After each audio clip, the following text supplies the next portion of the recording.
اللہ تو لوگوں پر ذرا بھی ظلم نہیں کرتا، لیکن لوگ خود ہی اپنے آپ پر ظلم کرتے ہیں۔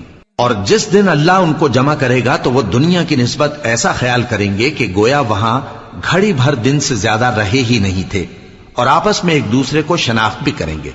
جن لوگوں نے اللہ کے روبرو حاضر ہونے کو جھٹلایا وہ خسارے میں پڑ گئے اور راہیاب نہ ہوئے۔ اور اے پیغمبر، اگر ہم کوئی عذاب جس کا ان لوگوں سے وعدہ کرتے ہیں تمہاری آنکھوں کے سامنے نازل کریں یا اس وقت جب ہم تمہیں اٹھا لیں، بہرحال ان کو ہمارے ہی پاس لوٹ کر آنا ہے۔ پھر جو کچھ یہ کر رہے ہیں اللہ اس کو دیکھ رہا ہے۔ اور ہر ایک امت کی طرف پیغمبر بھیجا گیا، پھر جب ان کا پیغمبر آ جاتا ہے تو ان میں انصاف کے ساتھ فیصلہ کر دیا جاتا ہے اور ان پر ظلم نہیں کیا جاتا۔ اور یہ کہتے ہیں کہ اگر تم سچے ہو تو جس عذاب کا یہ وعدہ ہے وہ آئے گا کب؟ کہہ دو کہ میں تو اپنے نقصان اور فائدے کا بھی کچھ اختیار نہیں رکھتا۔